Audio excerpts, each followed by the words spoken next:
Hello friends, ಎಲ್ಲರಿಗೂ ನಮಸ್ಕಾರ. Welcome to my channel. ನಾನಿವತ್ತು ತೋರಿಸ್ತಾ ಇರೋಂಥ ರೆಸಿಪಿ ನುಗ್ಗೆಕಾಯಿ ಸಾಂಬಾರು. ಈ ರೆಸಿಪಿನ ಸ್ಟಾರ್ಟ್ ಮಾಡೋಕ್ಕೂ ಮುಂಚೆ ನೀವೇನಾದರೂ ನನ್ನ ಚಾನಲ್ನ ಸಬ್ಸ್ಕ್ರೈಬ್ ಮಾಡದೆ ನೋಡ್ತಾ ಇದ್ದರೆ ಸಬ್ಸ್ಕ್ರೈಬ್ ಮಾಡ್ಕೊಳ್ಳಿ. ಹಾಗೆ ಪಕ್ಕದಲ್ಲಿರೋಂಥ ನೋಟಿಫಿಕೇಷನ್ ಬೆಲ್ನ ಕ್ಲಿಕ್ ಮಾಡಿ. ಇವಾಗ ಇದಕ್ಕೆ ಏನೇನು ಬೇಕು ಅಂತ ನೋಡೋಣ. ನಾನಿಲ್ಲಿ 1 ಟೊಮೊಟೊ, 1 ಬೆಳ್ಳುಳ್ಳಿ, 1 ಈರುಳ್ಳಿ, ಸ್ವಲ್ಪ ಕೊತ್ತಂಬರಿ ಸೊಪ್ಪು, ಚಿಲ್ಕ್ಸಿರೋ ಅಂಥ ಅವರೆಕಾಳು, 1 ಕಪ್ ತೆಂಗಿನಕಾಯಿ, ಹಾಗೆ 1/4 kg ನುಗ್ಗೆಕಾಯಿನ ಕಟ್ ಮಾಡಿ ಇಟ್ಕೊಂಡಿದ್ದೀನಿ. ಇವಾಗ ಇದನ್ನೆಲ್ಲ ಮಿಕ್ಸಿ ಜಾರ್ಗೆ ಹಾಕ್ಕೊಂಡು ಗ್ರೈಂಡ್ ಮಾಡ್ಕೊತಾ ಇದ್ದೀನಿ. ಇದ್ರ ಜೊತೆಗೆ 2 ಚಮಚ ಸಾಂಬಾರು ಪುಡಿನೂ ಸಹ ಸೇರಿಸ್ಕೊತಾ ಇದ್ದೀನಿ. ನಿಮಗೆ ಸಾಂಬಾರು ಎಷ್ಟು ಬೇಕೋ ಆ ಕ್ವಾಂಟಿಟಿನ ನೋಡಿ ಸೇರಿಸ್ಕೊಳ್ಳಿ.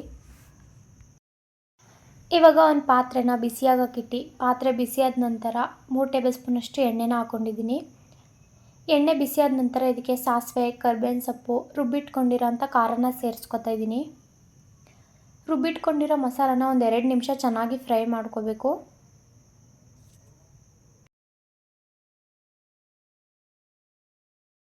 ಮಸಾಲೆ ಚೆನ್ನಾಗಿ ಫ್ರೈ ಆದ ನಂತರ ಇದಕ್ಕೆ ಚಿಲ್ಕ್ಸಿಟ್ಟಿರೋ ಅಂಥ ಕಾಳು, ಟೊಮೊಟೊನ ಹಾಕ್ಕೊಂಡು ಫ್ರೈ ಮಾಡ್ಕೊತಾ ಇದ್ದೀನಿ.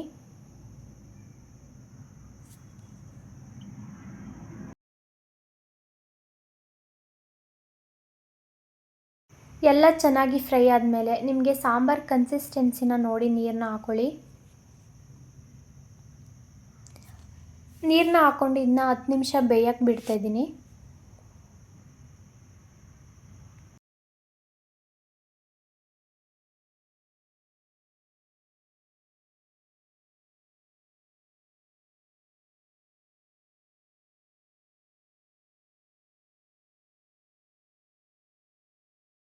ನೆಂದಿರೋ ಕಾಳು ಆದ್ದರಿಂದ 10 ನಿಮಿಷಕ್ಕೇ ಬೆಂದೋಗಿರುತ್ತೆ. ಒಂದು 3/4% ಬೆಂದಿರುತ್ತೆ.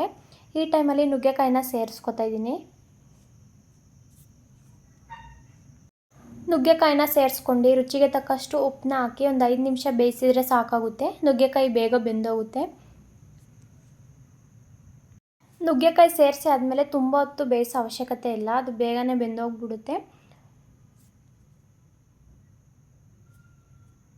ನೋಡಿ 5 ನಿಮಿಷ ಆದಮೇಲೆ ಚೆನ್ನಾಗಿ ಬೆಂದಿದೆ. ತುಂಬ ಸಿಂಪಲ್ಲಾಗಿ ಮಾಡ್ಕೋಬೋದು. ನುಗ್ಗೆಕಾಯಿ ಜೊತೆ ತೊಗರಿಬೇಳೆನೂ ಸಹ ಹಾಕ್ಬೋದು. ನಿಮಗೆ ಯಾವ ಕಾಳು ಬೇಕಾದರೂ ಹಾಕ್ಕೊಳ್ಳಿ, ಬೇಗ ಮಾಡ್ಕೋಬೋದು. ಟೇಸ್ಟ್ ಕೂಡ ಚೆನ್ನಾಗಿರುತ್ತೆ. ಈ ವಿಡಿಯೋ ನಿಮಗೆ ಇಷ್ಟ ಆದರೆ ಲೈಕ್ ಮಾಡಿ, ಶೇರ್ ಮಾಡಿ, ಕಮೆಂಟ್ ಮಾಡಿ.